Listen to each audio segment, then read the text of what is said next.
Thank you for tuning in for our newest episode of Big Red Doors. This week, we thought we'd mix things up a little and not talk specifically about our church here in Lincoln, Nebraska, but more about something topical that really hits home for the church nowadays and has for centuries. My friend Nic Englin here is a music education major at the University of Northern Iowa. Nic and myself are both openly gay Christians in the modern day church, which has caused a different experience, when you say, than it would for most people. Can you start us off, Nic, by giving us a little background into you and your involvement in the church? Well, I grew up in the church. Both of my parents graduated from Ozark Christian College with degrees in music ministry. And essentially, we followed my dad around for jobs.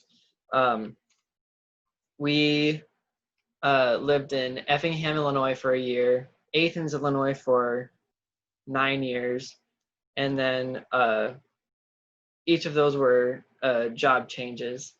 And then our last move was to Rockwell City, Iowa, which is about 30 minutes west of Fort Dodge, in August of 2010. And that was my dad's last pastoral job. He's now the unofficial, but yet official, leader of worship at the Carroll Church of Christ in Carroll. I grew up in a pretty non-denominational congregation my entire religious life. It was, Athens Christian Church, Rockwell City Church of Christ, Carroll Church of Christ now. And as far as I know, I've been in church every Sunday unless I wasn't sick or for some other bizarre reason. But if there was a Sunday morning, and especially if my dad was preaching, I had my butt in the pew and I was there and worshiping. So the church has been a huge part of your life. Yes, and it's been a huge part of my life, but it's also been a conflicting part of my life as well. When I got into middle school, I started figuring out who I was and who God made me to be. And it wasn't too long after I started figuring out who I was that I found out my parents' stance on who I was, even though I was deeply in the closet. And it was a very conflicting period for me, and up until the point when I decided to come out, and it's still a thing that I struggle with today, to be honest. Similarly, I can definitely relate to that. It was around early high school for me as well, growing up in a small town in Iowa as well, just like you, that I started to figure out a little more about who I was. Wasn't really sure until even college, which at that point I went to a small Christian college, which that added to it. It was a very traditionally formatted and doctrinal standing college in Omaha, Nebraska that sadly no longer exists. But with that, what your church's stance, is it more supportive, or are they against that part of your identity? I have never sat in a sermon in which homosexuality or gender identity was ever brought up. I only had the teachings of my parents privately in the home, but every community in which I lived has been very conservative.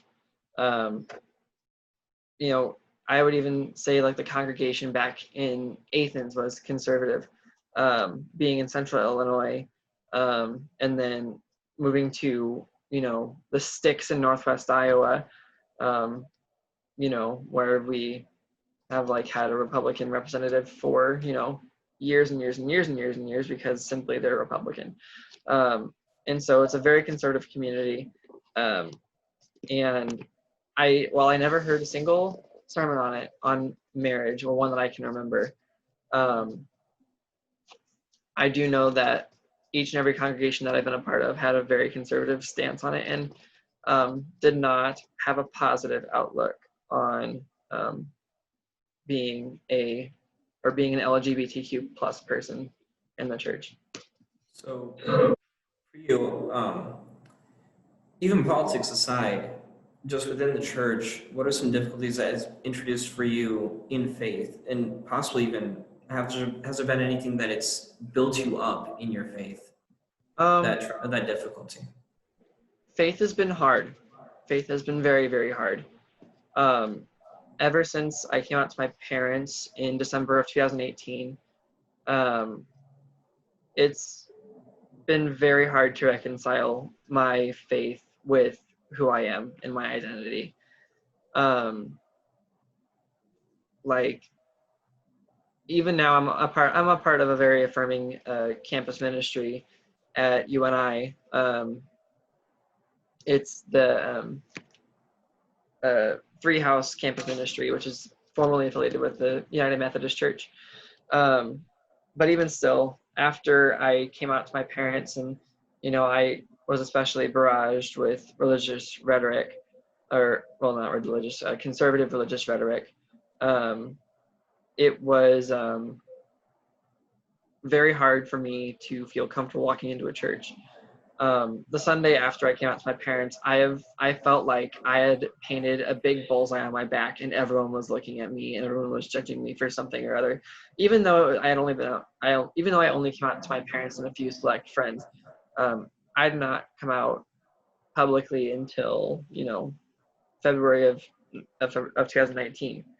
Was that recent? It was very recent coming out for me That publicly. wasn't too long before we met. Jeez. Yeah. Um, and it's still something that I wrestle with to this day. Reconciling my faith and my identity, and it's a daily struggle and something I have to think about quite frequently. And I think all in all, the questioning has made my faith stronger, and I've been able to, reconcile for the most part between my faith and my sexual orientation. So with that, I know that a lot of people go through that same struggle. There's this, to me, very confusing disconnect in the LGBT community with you can't be religious, you can't be a Christian, you can't have a faith of any kind if you're gay, bi, trans, anything, because, well, if there is a good, genuine, benevolent creator God, then he wouldn't have created that difficulty. Right. What would you say to people who hold to that? What would you say to youth that are struggling with what you and I both have walked through? I feel like people who struggle with, reconciling their identity with their faith, I feel like, my theology has been boiled down to the point I could sum it up in 3 sentences. And it's might be an overgeneralization, but it's my youth group pastor from my junior high years through middle of high school told me, if you learn nothing else from this youth group, I want you to take away that there are 3 things you need to remember: love God, love people, and the rest is details. Because you go into Matthew and you see the greatest commandment is to love the Lord your God with all your heart, mind, soul, and strength. And then the second is like it, to love your neighbor as yourself. And it is on these 2 laws on which that all the laws are based. And when you think about it, it doesn't mention anything about marriage. It doesn't mention anything about tradition. Doesn't mention anything about, uh, the the bigotry of the Sadducees and Pharisees.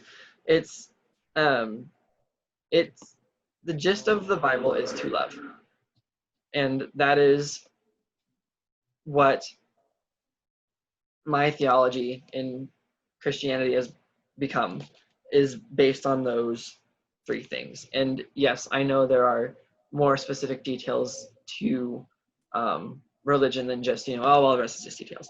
But I actually think that your youth pastor hit it right on the head. yeah, I think she had a very smart outlook on uh, how we were to behave as Christian people. And when I looked at the church and how they treat people like me, especially my congregation, it was, Carroll is about a town of like 10,000 people. Yeah. And so it's not huge, but it's not little. But there were definitely some differing opinions in that congregation, and most of them were conservative. And it left me asking the question, like, for several weeks, why would I ever want to be a part of a congregation where they blatantly ignore the two greatest commandments in the Bible? And that's just not the Carroll Church of Christ. And like, for the most part, I haven't had any issue with them at all. Many people, I'd say, it's that they don't even realize they are. Mm-hmm. And most people would argue, well, I'm telling you these hateful things, even though I don't think they're hateful, because I love you. I'm like, that's totally backwards and doesn't make any sense. To love is to affirm and to care for. And I personally hate the phrase tough love, because people use that phrase to get away with anything they want to. I have some tough love for you, and then they'll rip you to shreds. And I feel like that's not fair. Especially when it's just like saying, here's some tough love for you, honey. You need to lose some weight. I feel like that's not fair. I did that at one point. Like, it's not a fair statement to make. Like, yes, you are concerned for this person's health, but you didn't do it in a loving manner. No, not even a little bit. And even still, with going back to the queer community thing, it's just, how can you say you are damned to the fires of hell for eternity because you love someone that is not a societal norm? Older statistics say that approximately 10% of the world population is LGBTQIA+. And I'm sure it's even greater than that now, because people aren't coming out, and people are starting to come out now. And it's just, I don't understand how people can say they love God and they love people, but they say these horrible and awful things to people whose values and morals they don't agree with. It comes down to something you said earlier, and it's also what I would personally pass on to future generations of LGBT youth. It's that those two greatest commandments, which I view as one commandment. It's to love your God, the Lord your God, with all your mind, soul, heart, and strength.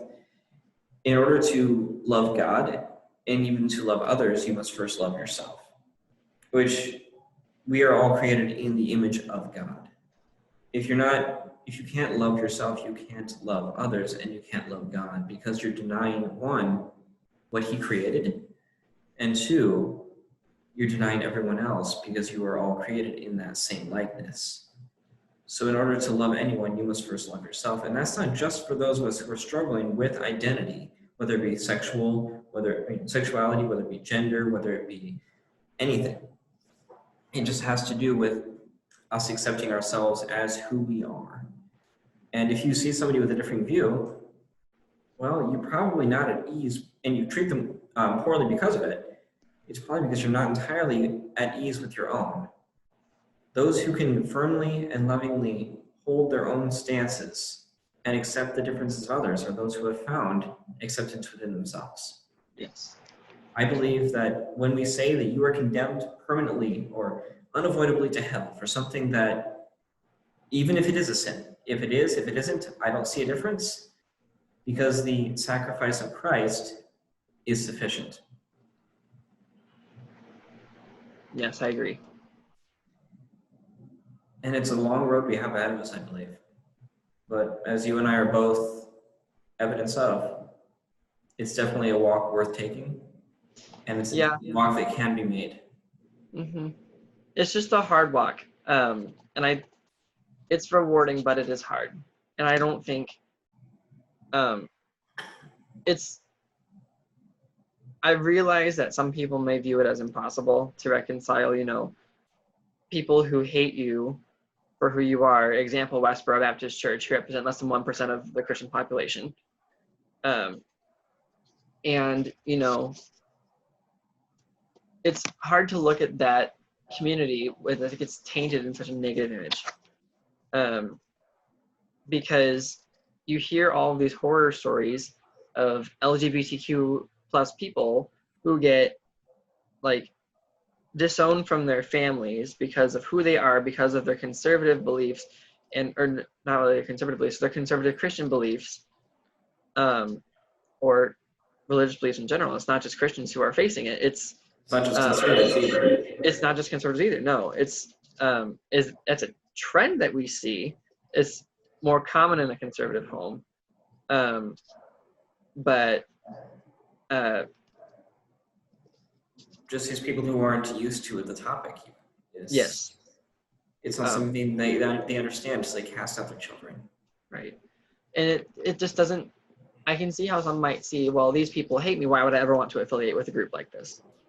A non-affirming religious group who goes out of their way to alienate and ostracize people who are like me, who have no control over who they are or who God made them to be. Earlier you said that this walk has strengthened you. How will it show, how has it made you approach faith differently, and how will you go about displaying your faith differently in your future? Well, how do these things together, both being big parts of your identity, how will it affect your teaching career? I've managed to reach out to a bunch of different sources. I have a really great pamphlet by Dr. Susan Hill, I think is her name, from the University of Northern Iowa. She's a religious studies professor here. And it was homosexuality and the Bible. And it looks at, the 5 or 6 instances in which homosexuality appears in the Bible, in which it did not appear until 1946. So to me, you're getting in it's sketchy territory when you start criticizing, the legitimacy of the Bible, because, that's our when does it end? Right.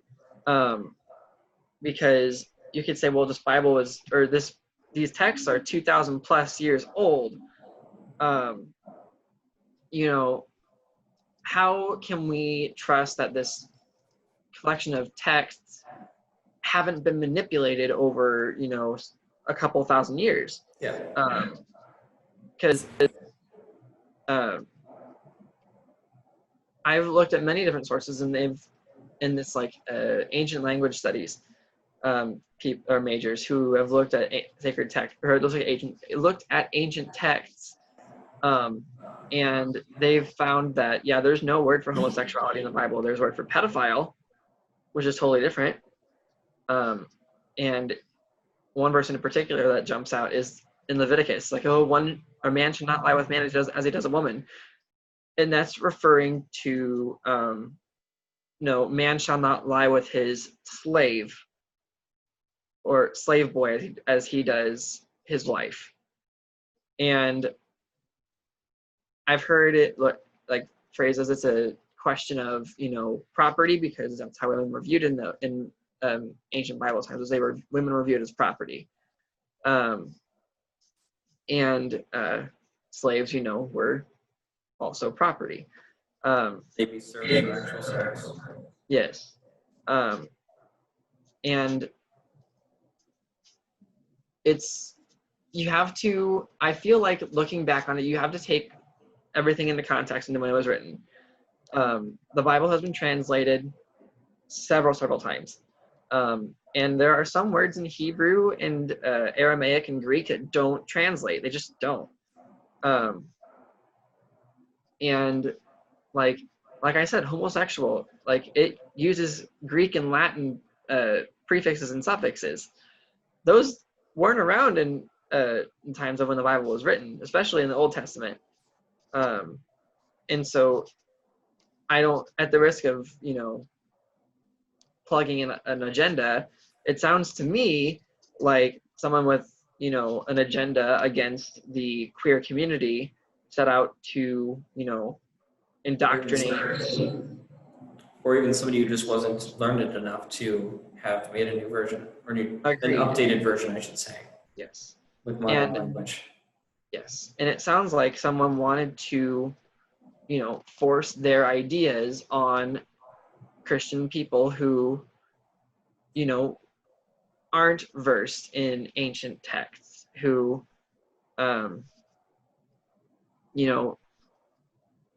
it's their pastor. Their pastor's not going to lie to them. Like, he's a trusted pastor. They're a trusted pastor. Why would I ever question anything that they say to me? It's not a lie. It's God is speaking through my pastor to me. And so therefore what my pastor says is from God. And I feel like that's dangerous territory to get into.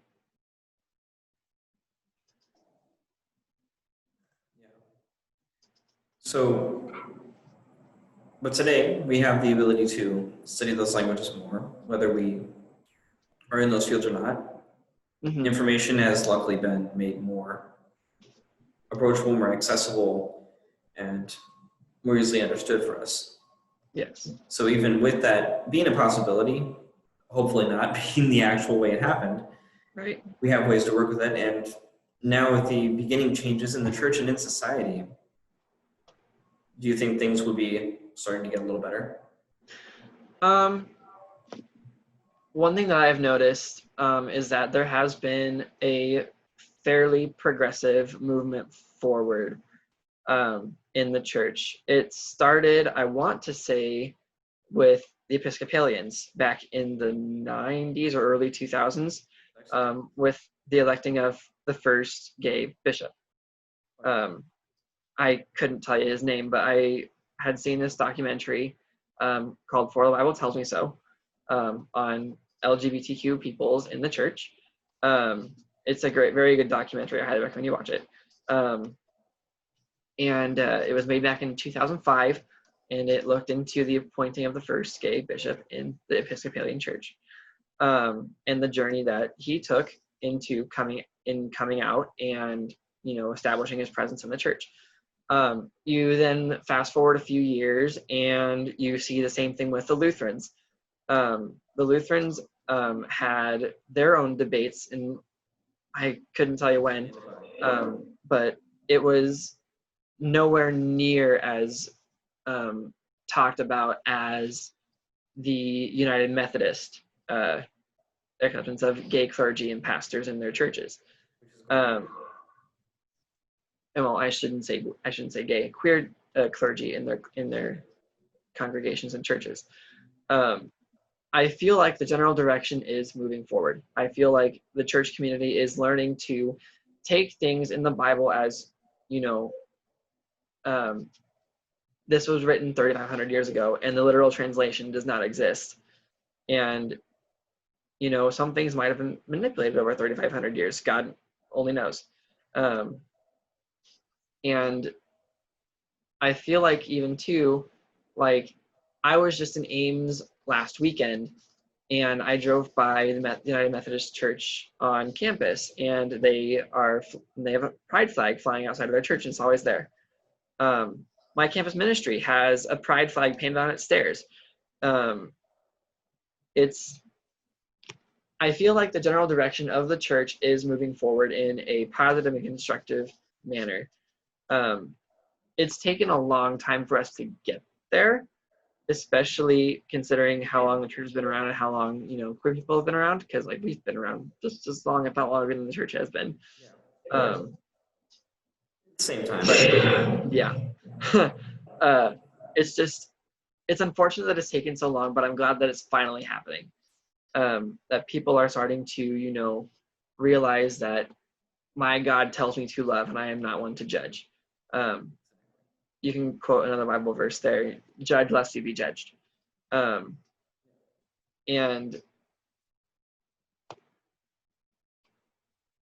you have to be, another thing you got to be careful with the Bible is cherry picking, because yeah, your own words into it. Yes, it is very hard. It's something you got to be careful with too. Like, take things in the Bible like into consideration, like societal things that were like 3,500 years ago. It's like, you shall not wear cloth of a mixed fiber. You shall not eat pig. No, or not eat pig. I'm sorry, I like my Kill that for dinner. Oh yeah. But there are some things that you have to be careful what you pick and to observe, and what you pick not to observe, because you will have some who argue, well, marriage is a holy sacrament, and at the same point you say, yes, but literally like a small collection of verses later, you see after man shall not lie with man, you see, the fiber, or the clothing of a mixed fiber. You see, thou shalt not eat unclean meat, and it's those same people who say that marriage is a holy sacrament. It should not be tarnished or whatever. Yeah, it's really kind of a sketchy thing what you cherry pick, because those same people who claim that marriage is the holy sacrament which should not be tampered with are the same people who after church is done walk out in their mixed fiber polo and go and sit down at Pizza Ranch and chow down on sausage pizza. I know that with those things, a big issue, especially with the several things you're citing in Leviticus, is that a lot of them had reason and context back then. These were laws that were established during the 40 years, technically more actually, in the wilderness. Yes. And shortly after. Do not eat pork. It is an unclean food. Now today we have ways of sterilizing and making food healthier and safer. If we were still at the same health capabilities as back then, oh, you better believe we probably shouldn't be eating pork. Pigs are filthy. Have you seen them even when they're not in closed containers? They're disgusting, yeah. Yeah, they eat anything, literally anything. But mixed fibers could cause issues, probably rashes, carry insects, or several things that can happen. There were reasons for many of these laws, that many of which don't apply today. I don't believe that's the case with a man shall lie with another man. I believe that it's genuinely an inaccurate literal translation. Yes. As you said, they're not word for word. In Greek, there are 4 different words for love. In Russian, there's a dozen different words to study. Languages they rarely carry over exactly. Yes. And especially when you're coming from ancient Greek, which even has a modern adaptation. Aramaic, Arabic, and Hebrew, which are the same case. They have ancient versions, which have been partially lost, and then modern adaptations, you're going to lose a lot of that verbiage in its literal translation, as you said. Yes. I believe that it ultimately comes down to you and God. When Jesus came, he made a way for the Holy Spirit to be able to come with us. And through the Holy Spirit indwelling within us, after we have come to know him, we are able to have that connection with God, that we feel conviction when things are wrong. We feel discernment when things might be wary. And that's ultimately a better way to discern something that there's no better way to understand your walk with God and who God is and what he wants than through, well, God, than man. Yeah, I feel like the most important relationship that, especially if you're like a queer person in the church, then like the most important relationship for you to maintain is the one with yourself and the one with God. Um, and you know, that's when you say, forget the haters. You're going to worship as you see is appropriate, no matter your gender or sexual identity. I'm there for God, not for the people. Exactly. Like if we would have to do so much backpedaling and jumping through hoops if you wanted to please every single person in the congregation on Sunday. Like it's just not feasible. But anymore now, I feel like churches are becoming more open and accepting of people in the queer community. And it's, something that I find relief in, but I feel like there's a long ways to go. We will fight that fight and we will persevere. Yes. Love will win. It always does. Love will win. It always does. It will. Christ is love. And with him on our side in that concept, we can't lose. Is there anything sweet and profound you'd like to leave people with today? I'm not entirely sure that there is anything else that I can say. I mean, I kind of like threw it all out there. Being a queer person in the church has definitely shaped me to who I am. Be it for better or worse. But I feel like if you know of an LGBTQ person who is afraid to come out, or is struggling to reconcile their faith with who they are, then I just ask that you observe God's greatest commandments to us, and you love them, and you respect them for who they are, and treat us as valid Christians. We are not an other. We are children of God, same as everyone else. We are all created in God's image. And we are who we are meant to be. And, it all goes back to my, bare bones theology. Love God, love people, rest is details. And I feel like if you abide by those three sentences, then I don't see why you would have any problem being a loving, compassionate Christian, or accepting a queer person into your congregation and making them feel like they belong, because God knows they need it. I believe that is a wonderful way to put that. Nowadays, we have a culture and a society and a world that is divided by identity, stances, backgrounds, and even intended futures.